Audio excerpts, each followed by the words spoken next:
Iz ljubljanskega studia 136, to so Vesti na vesti. Premier Borut Pahor je včeraj odgovarjal na očitke nekaterih nogometašev, da jih izkorišča za politično propagando. Nogometaše namreč moti, da ni bilo na začetku kvalifikacij zraven nobenega politika, kasneje pa je bila zgodba popolnoma drugačna. Pahor je zato pojasnil, zakaj je nogomet že skoraj del političnih odnosov. Prebrala bi vam izjavo Roberta Korena in Milivoja Novakoviča. In sicer takole gre: moti nas, ker nas nekateri politiki v javnosti sedaj podpirajo. Ko smo začenjali kvalifikacije, nikogar ni bilo z nami. To je razlog, da po tekmi z Rusijo v Ljudskem vrtu sprva nismo želeli, da premier stopi v garderobo. To je bil trenutek, v katerem smo želeli uživati in ga nismo želeli deliti z drugimi, ker je premier želel izpolniti obljubo o čiščenju čevljev. Smo po nekaj minutah privolili, da pride v slačilnico.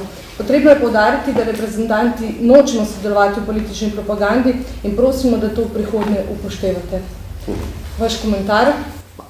Glejte, jaz sem začel spremljati nogometne tekme, ko sem postal predsednik vlade. Zdelo se mi je, da bi bila uvrstitev na svetovno prvenstvo globalna informacija par excellence. In tudi je. Nikoli nisem silil v spredje, ne na začetku, pa tudi ne na koncu.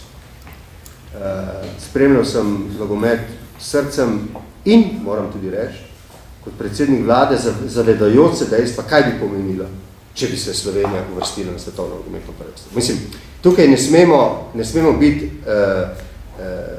bom rekel, hinavci. Moramo govoriti zelo odkrito. Kot predsednik vlade se zaveda, da je uvrstitev na svetovno prvenstvo v nogometu globalna informacija, ki ima svojo gospodarsko in druge teže.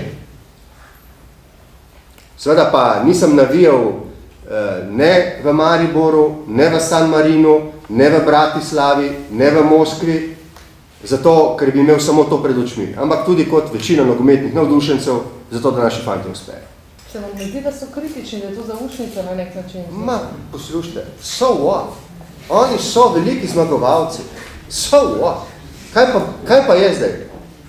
To pa sem jaz, da bom zdajle malenkosten. Ne imate za malenkostnega človeka? Fantje so šli na svetovno prvenstvo. To je njihova zmaga in njihov uspeh.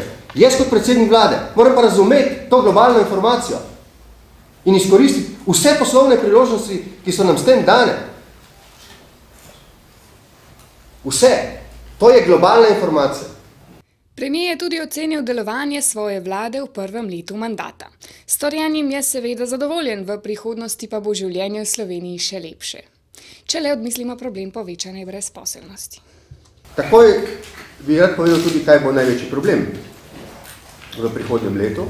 Če že povem, kje so največje priložnosti in prednosti. Gotovo to brezposelnost. To bo največji problem na ravni Evropske unije in to bo tudi največji problem na ravni naše države.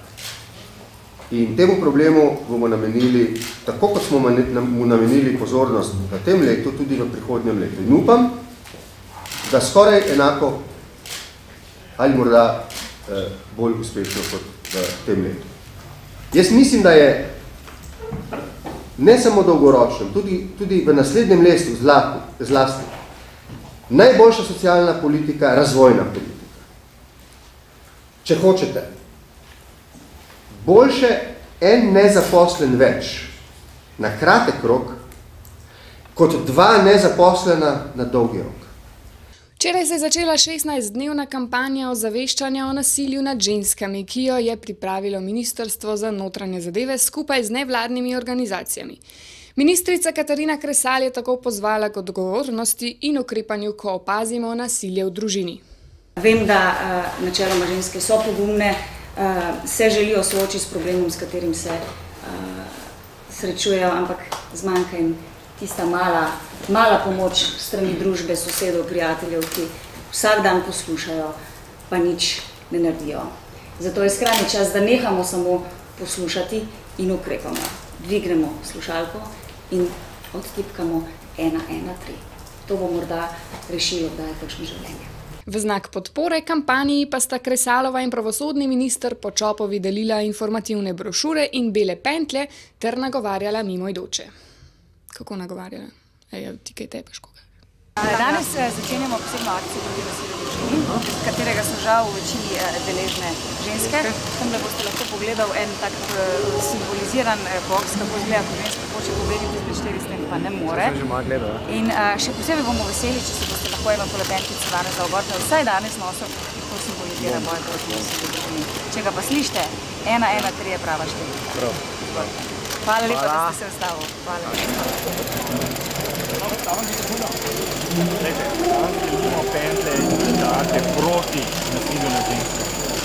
Če se date to gor, ste del te iniciative. Zato še lahko vzame. Včeraj so z Ministrstva za obrambo sporočili, da je slovenska vojakinja, ki je bila na misiji v Kosovu, storila samomor. Kot je poudaril tiskovni predstavnik vojske Simon Kores, je vojakinja, ki se je vojski pridružila lani spomladi, pred odhodom na svojo prvo misijo v tujini opravila tudi psihološke priprave. Včeraj, 24. novembra, se je v vojaški bazi Villaggio Italia v Peči na Kosovo s strelnim orožjem poškodovala pripadnica stalne sestave slovenske vojske, ki je na kraju dogodka kljub takojšnji medicinski pomoči žal umrla. Na podlagi do sedaj znanih dejstev lahko potrdimo, da je šlo za samomor, ki je bil storjen izven nastanitvenih objektov v bazi.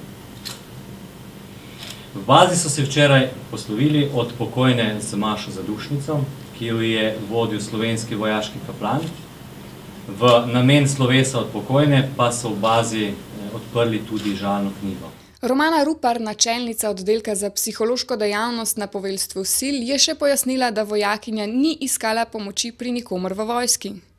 Po mojih informacijah vojakinja ni iskala pomoči niti pri svetovalcih, niti pri poveljniku ali enotovnem počasniku, niti ni poiskala pomoč pri psihologu ali vojaškem kaplanu. Tako da v naši evidenci nimamo nobenih podatkov, je pa zelo pomembno to, da vojakinja je bila ocenjena, da je zdrava, celo zelo sposobna vojakinja je bila predlagana za nadaljne vojaške šolanje in so jo vsi v enoti izredno cenili kot zaupanja vredno, delovno, prizadevno vojakinjo.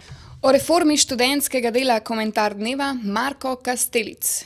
V Mladem forumu smo mnenja, da se mora področje študentskega dela reformirati, saj sedanji sistem omogoča vse preveč kršitev in zlorab šolskega sistema. Zato predlagamo uvedbo kratkih del, nove pogodbe o zaposlitvi, preko katere bodo lahko delale vse kategorije prebivalstva, študentje in dijaki, polno zaposleni, upokojenci ter trenutno nezaposleni.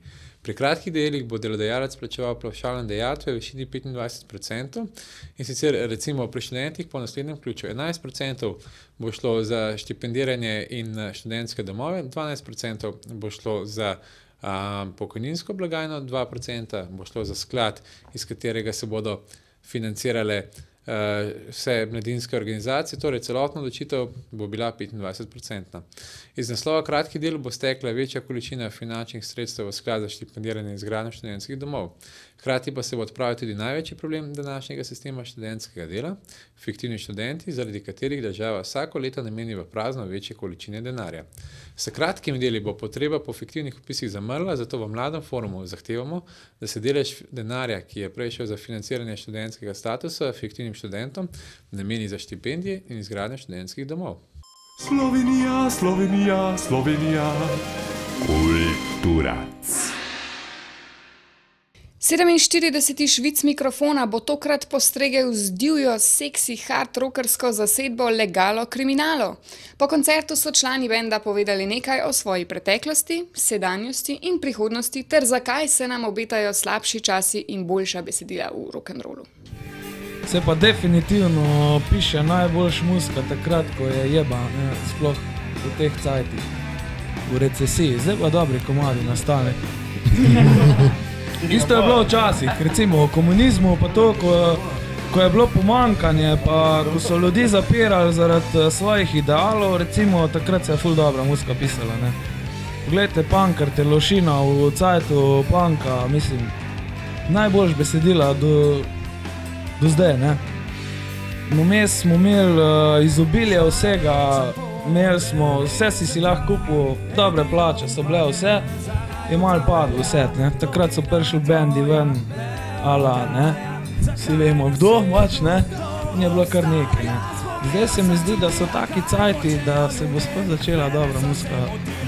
Še vreme, ima en ljudski pregovor. Če septembra sonce sije, je novembra vreme v kurcu.